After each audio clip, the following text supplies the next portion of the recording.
నమస్తే. నేను మీ తేజ. ఇజ్రాయెల్‌కి సంబంధించిన హఫియా ఆయిల్ రిఫైనరీ పైన ఇరాన్ బాలిస్టిక్ మిసైల్స్‌తో అటాక్ చేస్తుంది. ఈ ఆయిల్ రిఫైనరీ నుంచి ఇతర దేశాలకి 50-60% వరకు కూడా హెల్ప్ అవుతుంది. ఇప్పుడు తాజాగా ఇజ్రాయెల్‌కి సంబంధించి హఫియా రిఫైనరీ దెబ్బతినడం వల్ల ఇక ప్రపంచంలో ఉన్న దేశాలన్నీ కూడా ఇంకా తీవ్రమైన సంక్షోభాన్ని ఖచ్చితంగా ఎదుర్కోవాల్సిన పరిస్థితి వచ్చిందని చెప్తున్నారు. యెస్. ఇరాన్ దూకుడు పెంచింది. ఇరాన్ ఊహించిన విధంగా మెరుపు దాడులు చేస్తుంది. ఒక పక్క అమెరికాని ఎదుర్కొంటూ, ఇంకో పక్క ఇజ్రాయెల్ని ఎదుర్కొంటూ, మరొక పక్క మిడిల్ ఈస్ట్ కంట్రీస్లో ఉన్న ముఖ్యంగా Kuwait, Qatar, Saudi Arabia, UAE, Jordan ఇలాంటి కంట్రీస్లో కూడా వారు అడ్డుకుంటున్నా సరే అమెరికాకు సంబంధించిన స్థావరాలపైన ఇరాన్ అటాక్ చేస్తోంది. డ్రోన్స్తో కావచ్చు, బాలిస్టిక్ మిసైల్స్తో కావచ్చు. డ్రోన్స్లో చాలా రకాలు ఉన్నాయి. షాహిద్ డ్రోన్స్, ఆషాష్ డ్రోన్స్, ఇట్లా రకరకాల డ్రోన్స్ తోటి అటాక్స్ చేస్తూ వస్తుంది ఇరాన్. అయితే మొదటి నుంచి కూడా ఇంకా ఇరాన్ పని అయిపోయింది. ఇరాన్ అక్కడ లీడర్ లేడు, ఆ ప్లేస్లోకి ఎవరిని తీసుకొస్తున్నా చంపేస్తామని బెదిరిస్తున్నారు. అక్కడ ప్రభుత్వాన్ని రన్ చేసే మిగతా నాయకులు ఎవరైతే ఉంటారో వాళ్ళందరినీ కూడా చంపేశారు.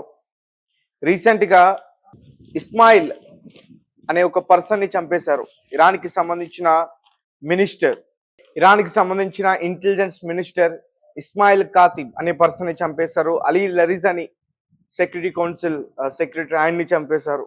అజీజ్ నజీర్ జదా ఈ పర్సన్ని చంపేశారు. ఇలా సుప్రీం లీడర్ తర్వాత ఆ స్థానంలోకి ఎవరు వచ్చినా చంపేస్తామని బెదిరిస్తూ సుప్రీం లీడర్ కింద ఉండే ఆ నాయకులను కూడా చంపేస్తూ వస్తున్నారు. అయితే ఇజ్రాయెల్ చాలా పెద్ద మిస్టేక్ చేస్తుంది. ఇరాన్కి సంబంధించిన సౌత్ పోర్స్లో ఈ గ్యాస్ రిఫైనరీ పైన మిసైల్ తోటి అటాక్ చేస్తుంది. మరి దాంతో ఇరాన్ ఊరుకుంటుందా?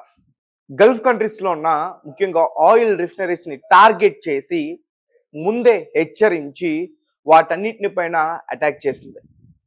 రీసెంట్గా సౌదీ అరేబియాలో ఎన్బు ఆయిల్ రిఫైనరీ పైన అటాక్ చేసింది. ఖతర్లో ఎల్ఎన్జి ప్లాంట్ రాస్ లఫన్, ఇక్కడ నుంచి 20% భారత్కి చాలా యూజ్ ఉంది. అట్లాంటి ఖతర్ ఎల్ఎన్జి ప్లాంట్ రాస్ లఫాన్ని అటాక్ చేసింది. తీవ్రమైన ఇబ్బందులు అక్కడ ఎదుర్కొంటున్నారు. 70% అక్కడ డ్యామేజ్ అయింది. తర్వాత యుఏఈ అబుదాబిలో గ్యాస్ అండ్ ఆయిల్ ఫెసిలిటీస్ పైన అటాక్ చేసింది. ఇక కువైట్, ఇక బెహ్రాన్. రీసెంట్గా కువైట్ పైన కూడా అటాక్ చేసింది మళ్ళీ. సో అంటే ఇరాన్ ఇంత ధైర్యంగా ఎలా ఎదుర్కోగలుగుతుంది అంటే, ఒక పక్క అమెరికా, ఇజ్రాయెల్ వాళ్ళని ఇన్ని తిప్పలు పెడుతున్నా ఇరాన్ ఎలా దాడి చేయగలుగుతుంది, దాడుల్ని ఎలా ఎదుర్కోగలుగుతుంది అనే విషయం గురించి ఆలోచిస్తే ఎవరు రష్యా సపోర్ట్ చేస్తున్నాను, లేకపోతే నార్త్ కొరియా సపోర్ట్ చేస్తుంది, లేదు మిడిల్ ఈస్ట్లో ఉన్న ఇస్లామిక్ కంట్రీస్ అన్ని కూడా సపోర్ట్ చేస్తున్నాయి, షియా ముస్లిం కంట్రీస్ అన్ని కూడా సపోర్ట్ చేస్తూ ఉన్నాయి. గతంలో గాజా, హమాస్ వంటి దేశాలపైన అటాక్ చేశారు కదా, వాళ్ళ సపోర్ట్ కూడా ఉన్నాయి.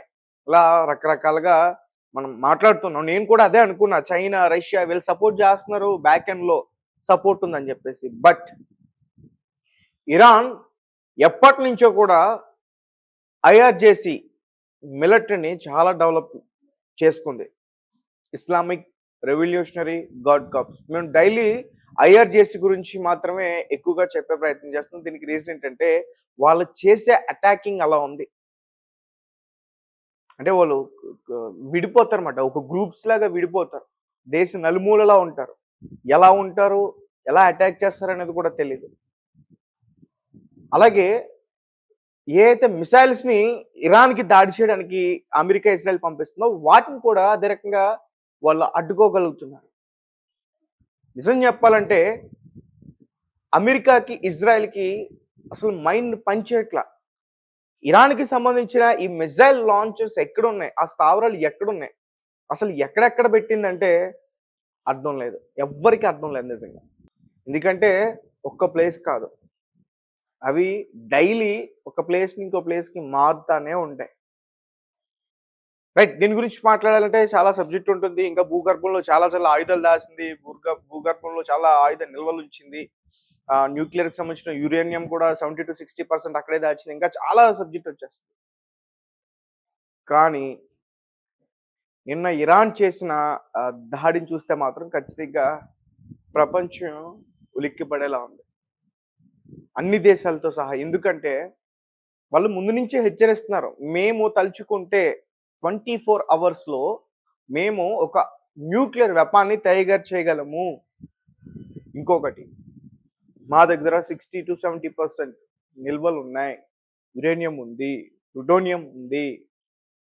ఒక పక్క హెచ్చరిస్తూనే ఉన్నారు. బట్ దాన్ని ఆపడానికి ప్రయత్నంలో ఇరాన్ చాలా డ్యామేజ్ చేస్తారు అమెరికా, ఇజ్రాయెల్. సో వాళ్ళు ఏంటంటే ఎట్లనో పోతున్నాం, ఊరికి ఎందుకు పోవాలి, మనతో పాటు వాళ్ళని కూడా తీసుకెళ్తా ఉన్నట్టుగా వాళ్ళు అటాక్ చేస్తున్నారు. సో అంటే ఇప్పుడు ఇజ్రాయెల్కి సంబంధించి ఈ హఫియా రిఫైనరీ 50-60% ఇతర దేశాలకి ఎక్కువగా ఎగుమతి అవుతూ ఉంటుంది. అట్లాంటి రిఫైనరీని అటాక్ చేయడం వల్ల పూర్తిగా ఇజ్రాయెల్ ఒక తీవ్రమైన సంక్షోభాన్ని అయితే ఎదుర్కోవాల్సిన పరిస్థితి అయితే ఉంది. అండ్ ఇరాన్ చేస్తున్న అటాకింగ్ ఏదైతే ఉందో దాన్ని చూసి ట్రంప్ కూడా భయపడ్డాడు. అసలు ఇజ్రాయెల్ని హెచ్చరించాడు, మీరు వాటిని ఎందుకు టార్గెట్ చేశారు, వాటిని ఎందుకు అటాక్ చేస్తున్నారు, ఆయిల్ రిఫైనరీస్ని ఎందుకు టార్గెట్ చేస్తున్నారు గట్టిగా ప్రశ్నించాడు. ఇంకో పక్క మాకు ఇజ్రాయెల్కి ఈ దాడిలో సంబంధం లేదని చెప్తున్నారు. పర్టికులర్గా ఏదైతే ఇరాన్కి సంబంధించిన ఈ సౌత్ పోర్ట్స్లో ఆ గ్యాస్ రిఫైనరీ పైన అటాక్ చేశారో దానికి అమెరికాకి, ఖతార్కి ఎటువంటి సంబంధం లేదని అతను మాట్లాడడం అయితే జరిగింది. ఇంకో పక్క ఇరాన్ని హెచ్చరించాడు. సో అంటే ఇరాన్ ఇంకా ఓడిపోతుంది, ఇంకా ఆల్మోస్ట్ ఇంకా లొంగిపోవడం తప్ప ఇంకేం లేదు, ఇంకా నాయకులు ఎవరు వచ్చినా చంపేస్తున్నారు అక్కడ, ఇంకా వాళ్ళు లొంగిపోవడం తప్ప ఇంకేం లేదు, ఇంకా వాళ్ళకు అనుకూలమైన ప్రభుత్వం వస్తుంది అనుకున్న టైంలో హైర్ చేసి ఒక్కొక్కరికి నిజం చెప్పాలంటే ఒంటేలు పోయేస్తుంది నిజంగా.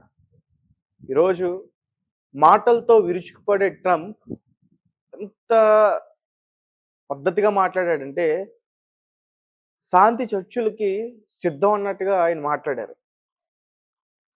శాంతి చర్చల కోసం త్వరలోనే ఎవరైతే మధ్యవర్తిత్వం వహిస్తారో దేశానికి సంబంధించిన వారు వాళ్ళతో చర్చలకు సిద్ధం అన్నట్టుగా ఆయన మాట్లాడారు. మొదటి నుంచి శాంతి చర్చలకు మేము రాము, ఏమి చేయమన్నట్టు మొదటిసారిగా శాంతి చర్చలకు సిద్ధం అన్నాడు. ఇరాన్ చేస్తున్న దాడులు అంత భయంకరంగా ఉన్నాయి. అంటే మనందరం ఏమనుకుంటున్నాం అంటే ఇరాన్ పైన జాలి పడుతున్నాం, అరే అక్కడ 2000 మందిని చంపేశారు, టెహరాన్ చాలా వరకు కూడా పెద్ద పెద్ద వాళ్ళు డెవలప్ చేసుకున్న భవనాలన్నీ కూడా కూలిపోయినాయి, వాళ్ళు డెవలప్ చేసుకున్న సైనిక స్థావరాలన్నీ కూడా కూలిపోయినాయి, ఏ సపోర్ట్ లేదు. పక్కనున్న ఇస్లామిక్, అరబ్, గల్ఫ్ కంట్రీస్ అన్ని కూడా వాళ్ళకి హ్యాండ్ ఇచ్చేసి వాళ్ళు కూడా అమెరికాతో చేతులు కలిపేసి వారు కూడా అటాక్ చేసేస్తున్నారు ఇట్లా అనుకున్నాం. కానీ ఇరాన్ ఎంత తెలివిగా అటాక్ చేసిందంటే వాళ్ళు చేసే ప్రతి అటాక్ కూడా అన్ని దేశాలు కూడా కదలాలి, అన్ని దేశాల్లో కూడా కదలికలు రావాలి అన్నట్టుగా వాళ్ళు యుద్ధం చేస్తారు. హార్మోన్ చెల్సింది కావచ్చు, అమెరికాకి సంబంధించిన రాడార్ వ్యవస్థలు కావచ్చు, వాళ్ళు చూడండి ఎంత వాళ్ళ నిఘా సంస్థ ఎంత తెలివైందో చూడండి, ఎక్కడ కొట్టాలో అక్కడ కొట్టారు. అంటే ఒక మనిషికి బాడీలో వాడి ప్రాణాలతో ఉండాలి, కానీ వాడు దేన్ని చూడకూడదు అనుకుంటే కళ్ళు పీగేస్తారు. వాడి అవసరం మనకుంది, వాడి బాడీ పార్ట్స్ అన్ని కూడా కావాలంటే వాడు గుండు పీకేసి మిగతాన్ని వాడుకుంటారు. ఇట్లా ఒక పార్ట్ ఎట్లయితే ఉపయోగపడుతుందో అమెరికాకి సంబంధించిన ఏ అయితే రాడర్ వ్యవస్థలు ఉందో అది నిజంగా మిడిల్ ఈస్ట్ కంట్రీస్లో ఒక గుండెకాయ అనుకోవచ్చు, అట్లాంటి దాన్ని లాగేశారు వాళ్ళు, అట్లాంటి దాన్ని తీసేశారు. ఒక అమెరికాకి 2 కళ్ళు లాంటి, ఒకటి అమెరికా, ఇంకొకటి మిడిల్ ఈస్ట్ కంట్రీస్లో ఉన్న ఈ సైనిక స్థావరాలు అయి ఉంటే ఒక కన్ను పీకేశారు. సో అమెరికానైతే పూర్తిగా మిడిల్ ఈస్ట్ కంట్రీస్లో దెబ్బ తీయగలిగారు. ఇంకా ఇజ్రాయెల్ పైకి చెప్పట్లేదు కానీ టెల్ అవివ్ అనే ప్రాంతంలో భారీ నష్టాన్ని చూశారు. జెరూసలంలో ఒక చర్చ్ని మొత్తం కూడా కూల్చేశారు. ఆ విషయాలన్నీ కూడా బయటికి రాకుండా జాగ్రత్త పడుతున్నారు, కానీ చాలా చాలా దారుణంగా దాడి చేశారు, చాలా మంది ప్రజలు చనిపోయారు. నాకు తెలిసి ఈ చనిపోయిన వారి సంఖ్య 10,000కి చేరుకుంటుంది.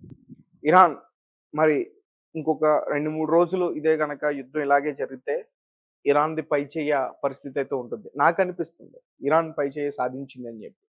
ఒక ప్రెషర్‌నయితే తీసుకొచ్చేసింది ప్రపంచవ్యాప్తంగా. కేవలం ఇరాన్ చేస్తున్న అటాకింగ్స్ వల్లే ఈరోజు ఇండియా గావచ్చు, రష్యా గావచ్చు, చైనా గావచ్చు, ఇతర వేరే కంట్రీస్ కూడా కావచ్చు. ఒక తీవ్రమైన గ్యాస్‌కి సంబంధించిన, ఆయిల్‌కి సంబంధించిన సంక్షోభాన్ని ఎదుర్కొంటున్నాం. అది ఇరాన్ చేసిన ఈ తెలివైన యుద్ధం. మీ కామెంట్స్ ఏంటి? మీరేం చెప్తారు?